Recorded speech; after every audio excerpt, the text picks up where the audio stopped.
اعتکاف کی 3 اقسام ہوتی ہیں، لیکن ہمارے ہاں ایک ہی قسم سمجھی جاتی ہے، وہ یہ کہ ماہ صیام کے آخری 10 دنوں میں ہم اعتکاف کرتے ہیں۔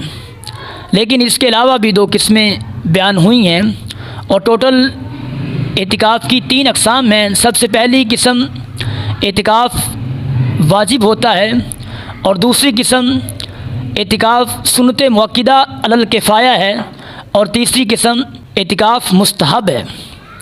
اب سب سے پہلی قسم جو اعتکاف واجب ہو جاتا ہے وہ یہ ہے کہ جب کوئی انسان منت مانے، نظر مانے کہ فلاں کام میرا ہو جائے تو میں پھر اعتکاف کروں گا، تو یہ اعتکاف کرنا اس کے لیے واجب ہے، اس کے لیے لازم ہے۔ اور ہاں، اس کے لیے روزہ بھی شرط ہے، روزہ رکھنا بھی لازم ہے۔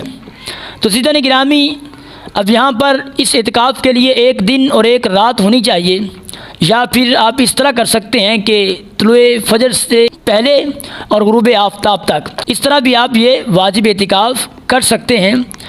اور دوسری قسم جو اعتکاف کی بیان کی جاتی ہے وہ یہ ہے کہ سنت مؤکدہ علی الکفایہ، یعنی یہ وہ سنت ہے کہ جو ہم ماہ صیام کے اندر آخری 10 دنوں کے اندر اعتکاف کرتے ہیں۔ اور سنت مؤکدہ علی الکفایہ کا مطلب یہ ہے کہ اگر ہمارے محلے میں سے، ہمارے شہر میں سے اگر کوئی ایک انسان بھی اعتکاف کر لیتا ہے تو ہماری طرف سے بھی وہ ادا ہو جاتا ہے۔ اگر کوئی بھی انسان نہ کرے تو پھر یہ حالت جو ہے وہ تشویشناک ہوتی ہے کہ کوئی بھی انسان نے اعتکاف کیا ہی نہیں، بلکہ پھر ہم سارے کے سارے گناہگار ٹھہریں گے۔ تو اس لیے کوشش کرنی چاہیے کہ شہر میں سے، اگر محلے میں سے کوئی نہ کوئی انسان اعتکاف لازمی کرے۔ اور اس کا جو وقت مقرر کیا گیا ہے وہ ہے ماہ صیام کی 20 تاریخ غروب آفتاب سے پہلے اور عصر کے بعد سے لے کر 29 چاند تک یا پھر 30 چاند تک بیٹھنا ہوتا ہے۔ یہ سنت مؤکدہ علی الکفایہ ہے، اور اس کے لیے بھی روزہ شرط ہے، روزہ واجب ہے، روزہ آپ نے لازمی رکھنا ہوتا ہے۔ اور تیسری جو قسم بیان کی جاتی ہے وہ ہے اعتکاف مستحب، یعنی وہ ایسا اعتکاف ہے کہ جب بھی آپ مسجد کے اندر آئے ہیں تو آپ یہ نیت کر سکتے ہیں کہ نویت سنت الاعتکاف۔ اعلیٰ حضرت فاضل بریلوی رحمۃ اللہ تعالیٰ علیہ آپ نے اپنے فتاویٰ کے اندر بھی لکھا ہے اور اپنے ملفوظات میں بھی یہ بات لکھی ہے کہ جب کوئی انسان اعتکاف کرے تو وہ یہ پڑھ سکتا ہے کہ نویت سنت الاعتکاف۔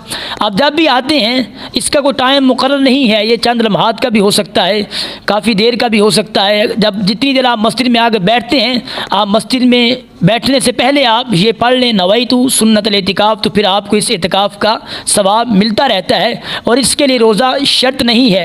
اور جب آپ مسجد سے باہر نکلتے ہیں تو پھر آپ کا آٹومیٹکلی یہ اعتکاف ٹوٹ جاتا ہے۔ یہ شریعت نے یہ 3 اقسام بیان فرمائی ہیں، یعنی پہلا جو ہے وہ اعتکاف واجب ہوتا ہے، اور دوسرا سنت مؤکدہ علی الکفایہ ہے، اور تیسرا اعتکاف یعنی مستحب ہے، نفلی ہے۔